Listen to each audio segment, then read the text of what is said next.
এদিকে দুপুরে জুলাই যোদ্ধা মাহাদিকে গ্রেপ্তার করেছে পুলিশ। ছাত্রলীগ ছাত্র দলের গণধুলাই খেয়ে থানায় পালাতে গিয়ে ধরা পড়েছেন তিনি।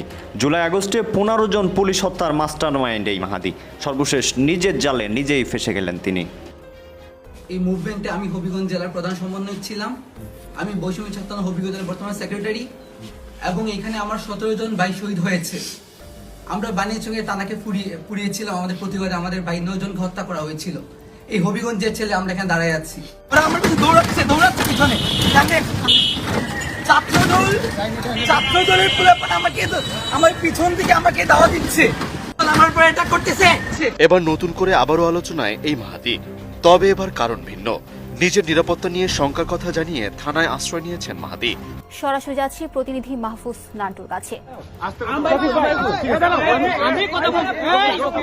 হ্যাঁ, আপনারা যেমনটা জানেন 8 মাস আগে যে মাহাদি পুলিশকে থানায় গিয়ে হুমকি দিয়েছিল, সেই মাহাদি এখন থানায় গিয়ে পুলিশের পা ধরে বসে রয়েছে ভয়ে।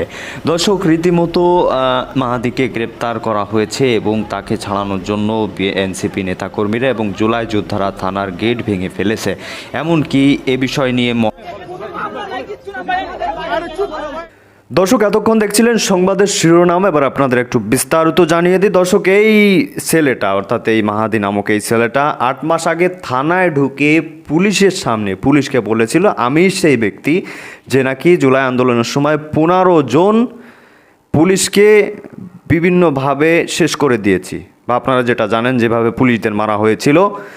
দর্শক, এবার সেই স্বীকারোক্তিতে কেন্দ্র করে তাকে কিন্তু আটকও করা হয়েছিল, পাশাপাশি তাকে ছেড়েও দেওয়া হয়েছিল। তবে গতকাল যে কাহিনী ঘটেছে সেটা হলো ছাত্রদল এবং ছাত্রলীগের এককভাবে গণধুলাই খেয়ে থানার ভিতর আশ্রয় নিয়েছে এবং সেখান থেকে সে পাকড়াও হয়েছে পুলিশের হাতে এবং সব দোষ স্বীকার করেছে এবং হত্যা মামলা করা হয়েছে তার বিরুদ্ধে। দর্শক, পুলিশ 1 জন 2 জন না, 15 জন পুলিশকে শেষ করে দেওয়া হয়েছে বিভিন্নভাবে নির্যাতন করে। দর্শক, তার বিরুদ্ধে কিভাবে অ্যাকশন নিচ্ছে পুলিশ এবং কখন কিভাবে গ্রেপ্তার হয়েছে আমরা একটু বিস্তারিত জেনে আসি। পাশাপাশি আজকে সংসদে এমন একটা কাণ্ড ঘটিয়েছে হান্নাত মাসুদ, এনসিপি নেতা। তা একেবারেই কেউ ভাবতে পারেনি তারেক রহমানকে এমনভাবে একটা বিশ্রী ভাষায় গালি দিয়েছেন, সেটা কিন্তু একেবারেই কাম্য না। দর্শক, কথা বলাচ্ছি না, চলুন একটু বিস্তারিত দেখবো, আশা করি সঙ্গেই থাকবেন। ওরা আমার পিছনে দৌড়াচ্ছে পিছনে। ছাত্রদলের পোলাপান আমার পিছন থেকে আমাকে দাওয়া দিচ্ছে, আমার উপর অ্যাটাক করতেছে। ছাত্রদল আমার উপর অ্যাটাক করতেছে। ছাত্রদল আমার উপর গুটপুলিশের সামনে অ্যাটাক করতে আসতেছে। আমার কি পার্সোনাল কোনো অপিনিয়ন দেওয়ার কোনো আমার অধিকার নাই। ছাত্রদল গুটপুলিশের সামনে আমার পিছনে ধাওয়া দিচ্ছে। ছাত্রদলের পোলাপান আমার পিছন থেকে আমাকে দাওয়া দিচ্ছে। বানিয়েছিল আমরা থানা কিন্তু পুড়িয়ে দিয়েছিলাম। এসআই সন্তুষ্টি কিন্তু আমরা জ্বালাই দিয়েছিলাম। হবিগঞ্জের আলোচিত বৈষম্য বিরোধী ছাত্র আন্দোলনের নেতা মাহাদি হাসান চলতি বছরের শুরুতে থানায় দেয়া একটি বক্তব্যের কারণে দেশ জুড়ে আলোচনায় এসেছিলেন তিনি। সেই বক্তব্য নিয়ে ব্যাপক বিতর্ক তৈরি হয়েছিল। ছাত্রদল আমার উপর গুটপুলিশের সামনে অ্যাটাক করতে আসতেছে। আমার কি পার্সোনাল কোনো অপিনিয়ন দেওয়ার কোনো আমার অধিকার নাই। ছাত্রদল গুটপুলিশের সামনে আমার পিছনে ধাওয়া দিচ্ছে। এবার নতুন করে আবারও আলোচনায় এই মাহাদি। তবে এবার কারণ ভিন্ন। নিজের নিরাপত্তা নিয়ে শঙ্কার কথা জানিয়ে থানায় আশ্রয় নিয়েছেন মাহাদি। ফেসবুক লাইভে এসে তিনি অভিযোগ করেন ছাত্রদলের কিছু নেতাকর্মী তাকে ধাওয়া করেছেন। পরে নিরাপত্তার জন্য পুলিশের সহযোগিতা চান তিনি।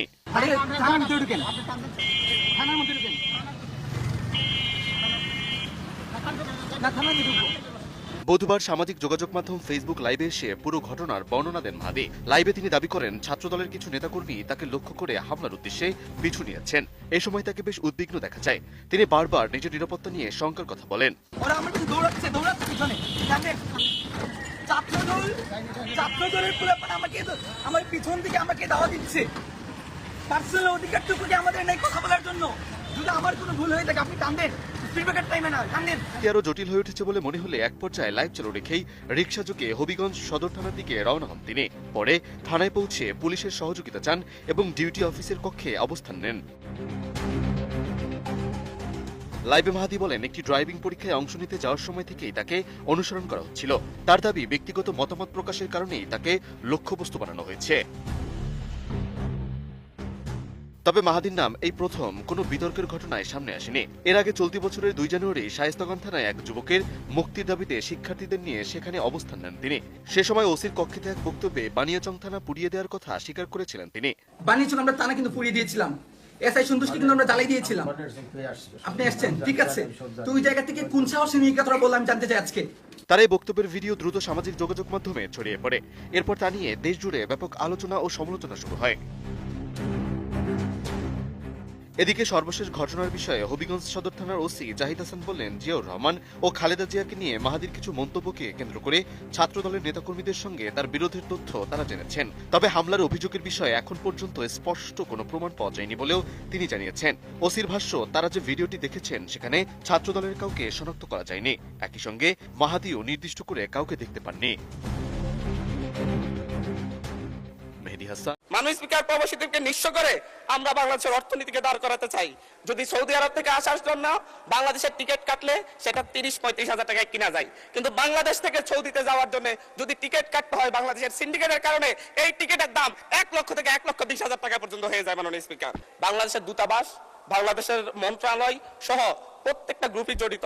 নামে বেনামে রিক্রুটিং এজেন্সি খুলে প্রশাসনের নাকের ডগায় তারা মানুষকে নিঃস্ব করে দিচ্ছে বিদেশে নেওয়ার নাম করে। পল্টন, মতিঝিল কিংবা প্রক্রিয়াপুলে দাঁড়ালেই দেখি প্রত্যেকটা বিল্ডিং এ মনে হয় 3-4টা করে রিক্রুটিং এজেন্সি। শ্রমিকদেরকে নিয়ে তারা জায়গা জমি বিক্রি করে বিদেশে যায়, তাদেরকে সেখানে নিঃস্ব অবস্থায় রাস্তায় ফেলে দেওয়া হয়। ব্যাপারে আনুষ্ঠানিকভাবে কোনো দুঃখ প্রকাশের বিবৃতি পর্যন্ত আমাদের চোখে পড়েনি। মাননীয় স্পিকার, ভারত যেখানে 70% দক্ষ জনশক্তি রপ্তানি করে, যেখানে পাকিস্তান 50% দক্ষ জনশক্তি রপ্তানি করে, যেখানে শ্রীলঙ্কা 60% দক্ষ জনশক্তি রপ্তানি করে, বাংলাদেশ সেই ক্ষেত্রে 20% দক্ষ জনশক্তি রপ্তানি করে।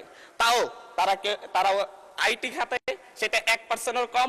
প্রতি বছর প্রায় 1,500 থেকে 2,000 প্রবাসীর লাশ বাংলাদেশে আসে।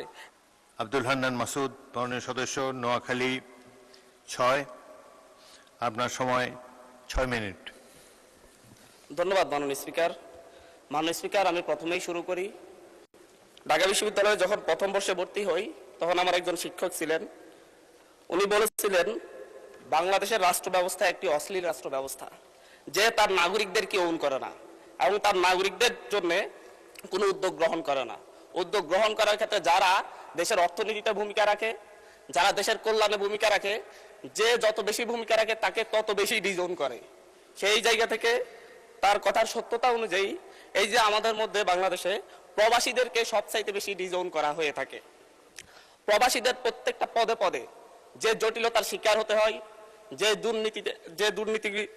দুর্নীতিগ্রস্ত প্রশাসনিক ব্যবস্থার কারণে তাদেরকে যে সকল সমস্যায় পতিত হয়, কিন্তু আমরা বারবার বক্তব্যে বলি, কথাই বলি, এবং নির্বাচন আসলে আমরা যারা রাজনীতিবিদরা আছি তারা মঞ্চে ভাষণ দিয়ে বলি যে প্রবাসীদেরকে প্রাধান্য দেওয়া হবে, তাদের নিরাপত্তা নিশ্চিত করা হবে। কিন্তু যুগের পর যুগ গিয়েছে, দিনের পর দিন গিয়েছে, প্রতিনিয়তই প্রবাসীরা এখনো এয়ারপোর্টে নিগৃহীত হচ্ছে। প্রতিদিনই কোনো না কোনো নিউজ পাওয়া যায় প্রবাসীদের ব্যাগ কেটে সর্বস্ব করা হচ্ছে। আমরা দেখছি যখন তাদেরকে বাংলাদেশের ভিসা জটিলতা বাংলাদেশের সবচাইতে বড় সমস্যা, বিভিন্ন নামে বেনামে রিক্রুটিং এজেন্সি খুলে প্রশাসনের নাকের ডগায় তারা মানুষকে নিঃস্ব করে দিচ্ছে। এই ধরনের কোনো স্ট্যাটিস্টিক্স সরকারের কাছে আছে কিনা মাননীয় স্পিকার আমার ধারণাই নেই। মাননীয় স্পিকার, আমরা পল্টন, মতিঝিল কিংবা প্রক্রিয়াপুলে দাঁড়ালেই দেখি প্রত্যেকটা বিল্ডিং এ মনে হয় 3-4টা করে রিক্রুটিং এজেন্সি, এবং সেই রিক্রুটিং এজেন্সির নিচে আমরা প্রায়শই মানুষের চোখের কান্না দেখতে পাই। কিন্তু সেই সকল রিক্রুটিং এজেন্সি কোনোটা, অধিকাংশ রিক্রুটিং এজেন্সি লাইসেন্সবিহীন, কিন্তু তাদের অফিস বন্ধ হয়েছে আমরা খুব কমই দেখতে পেয়েছি। মাননীয় স্পিকার, প্রবাসীদের বিদেশে নেওয়ার নামে আমি গতকালকে বলেছি, ভুয়া কোম্পানি খুলে তাদের কাছ থেকে চাহিদাপত্র এনে দেশের শ্রমিকদেরকে নিয়ে তারা জায়গা জমি বিক্রি করে বিদেশে যায়, তাদেরকে সেখানে নিঃস্ব অবস্থায় রাস্তায় ফেলে দেওয়া হয়, না খেয়ে রাস্তায় মারা যাওয়ার রেকর্ড পর্যন্ত হয়েছে। কিন্তু বাংলাদেশের দূতাবাস কিংবা বাংলাদেশের মন্ত্রণালয় এই ব্যাপারে আনুষ্ঠানিকভাবে কোনো দুঃখ প্রকাশের বিবৃতি পর্যন্ত আমাদের চোখে পড়েনি। মাননীয় স্পিকার, আমাদের এই বাংলাদেশের এই যে ভুয়া কোম্পানি তৈরি করা এবং ভুয়া এজেন্সির নাম করে, ভুয়া কোম্পানির নাম করে শ্রমিকদেরকে, বাংলাদেশের সাধারণ মানুষকে প্রতারণার শিকার হয়ে নিঃস্ব করা হয়, এটার সাথে বাংলাদেশের দূতাবাস, বাংলাদেশের মন্ত্রণালয় সহ প্রত্যেকটা গ্রুপই জড়িত, এবং সবচাইতে বেশি জড়িত বাইরের সিন্ডিকেট। 4-5 জনের সিন্ডিকেট পুরো প্রবাসীদের এই এজেন্সিগুলোকে নিয়ন্ত্রণ করে। দেশে বিদেশে, দেশের বাইরে শ্রমিক পাঠানোর ক্ষেত্রে তারা তারা ভূমিকা রাখে। মাননীয় স্পিকার, আমাদের বাংলাদেশে অদক্ষ জনশক্তি রপ্তানি করা হয়। বাংলাদেশে আমরা স্ট্যাটিস্টিক্স অনুযায়ী দেখলে ভারত যেখানে 70% দক্ষ জনশক্তি রপ্তানি করে, যেখানে পাকিস্তান 50% দক্ষ জনশক্তি রপ্তানি করে, যেখানে শ্রীলঙ্কা 60% দক্ষ জনশক্তি রপ্তানি করে, বাংলাদেশ সেই ক্ষেত্রে 20% দক্ষ জনশক্তি রপ্তানি করে। তাও তারা আইটি খাতে সেটা 1%-এর কম, স্বাস্থ্য খাতেও 1%-এর কম, এবং প্রকৌশল খাতে 1%-এর কম। মাননীয় স্পিকার, আমরা প্রতি বছরই দেখি, বিভিন্ন স্ট্যাটিস্টিক্স দেখতে পাই, জরিপে দেখতে পাই, প্রতি বছর 1,20,000 থেকে 2,50,000-এর মতো মানুষ প্রত্যক্ষ বা পরোক্ষভাবে ভিসা জালিয়াতির শিকার হন। কিন্তু কতগুলো ভিসা জালিয়াতির ঘটনায় বিচার হয়, এই ক্ষেত্রে বাংলাদেশ অনেক পিছিয়ে রয়েছে। মাননীয় স্পিকার, 2019 থেকে 2023 সাল মাত্র 4 বছরে প্রায় 20,000 প্রবাসী টিকিট জালিয়াতির মুখে পড়ে। টিকিটের মূল্যের ক্ষেত্রে আরো এক ভয়ঙ্কর সিন্ডিকেটের মুখোমুখি হতে হয় তাদেরকে। যদি সৌদি আরব থেকে আসার জন্য বাংলাদেশের টিকিট কাটলে সেটা 30-35,000 টাকায় কিনা যায়, কিন্তু বাংলাদেশ থেকে সৌদিতে যাওয়ার জন্য যদি টিকিট কাটতে হয় বাংলাদেশের সিন্ডিকেটের কারণে, এই টিকিটের দাম 1 লক্ষ থেকে 1,20,000 টাকা পর্যন্ত হয়ে যায়। মাননীয় স্পিকার, প্রবাসীদেরকে নিঃস্ব করে আমরা বাংলাদেশের অর্থনীতিকে দাঁড় করাতে চাই, কিন্তু প্রবাসীরা প্রতি বছর প্রতি 100 জনে 5 থেকে 7 জন প্রবাসী ফেরত আসে আহত অবস্থায়, এবং তাদের চিকিৎসা পর্যন্ত ঠিক মতো করা হয় না, এবং তারা সারা জীবনের জন্য পঙ্গু হয়ে ঘরে বসে থাকে। মাননীয় স্পিকার,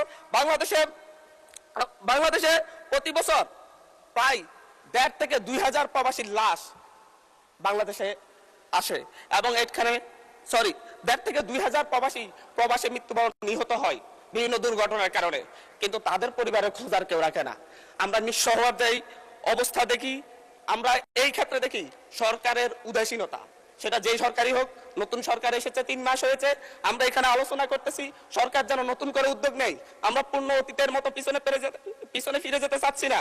মাননীয় স্পিকার, পাসপোর্ট রিনিউ এবং বিপদগ্রস্ত লেবারদের পাশে বাংলাদেশের দূতাবাসগুলো দাঁড়ায় না। বিভিন্ন ক্ষেত্রে পাসপোর্ট রিনিউ করার জন্য বিভিন্ন রাজনৈতিক ব্যক্তিদের কাছে পাসপোর্ট রিনিউ করার জন্য ইজারা দেওয়া হয়, লাইসেন্স দেওয়া হয় তাদেরকে, এবং তারা বাইরে একটা অফিস নিয়ে তাদের মন মতো মানুষের কাছ থেকে, বিভিন্ন প্রবাসীদের কাছ থেকে অতিরিক্ত টাকা নিয়ে দীর্ঘ সময় লাগিয়ে লাইসেন্স রিনিউ করতে হয়।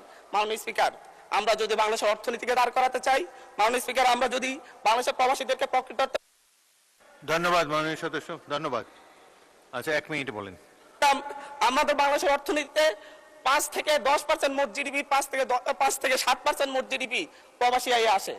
বৈশ্বিক মুদ্রার একটা বড় অংশ প্রবাসী আয়ে আসে, কিন্তু এই প্রবাসীদের চিকিৎসা এবং প্রবাসীদের যারা ফেরত আসে তাদের পুনর্বাসন, ভিসা জালিয়াতি থেকে মুক্তি এবং বিভিন্ন ভুয়া এজেন্সি বন্ধ করে প্রবাসীদেরকে নিঃস্ব হওয়ার হাত থেকে মুক্তি দেওয়ার জন্য সরকারকে নতুন ভাবে ভাবতে হবে, নতুন কর্ম পরিকল্পনা তৈরি করতে হবে, এবং এই সংসদে দাঁড়িয়ে আমি বলবো একটা সংসদীয় কমিটি করে কিভাবে ভবিষ্যতে প্রবাসীরা যাতে এই ধরনের হয়রানির শিকার না হয়, প্রতারণার শিকার না হয়, এবং তাদের চিকিৎসা কিভাবে নিশ্চিত করা যায়, বিদেশ থেকে ফেরত আসলে আহত হয়ে কিংবা কেউ যদি নিহত হয়ে ফেরত আসে তাদের পরিবারকে কিভাবে পুনর্বাসন করা যায় সেই ব্যাপারে। তো দর্শক, দেখছিলেন খুব গুরুত্বপূর্ণ প্রতিবেদন। এতক্ষণ আমাদের সাথে থাকার জন্য, দেখার জন্য সবাইকে ধন্যবাদ জানাচ্ছি আপনাকে এতক্ষণ আমাদের সাথে ছিলেন। দর্শক, এখন এই বিষয়ে আপনাদের মতামতকে একটু কমেন্টে জানাবেন। আশা করি সম্পূর্ণ নিউজ এবং সম্পূর্ণ প্রতিবেদন দেখেছেন।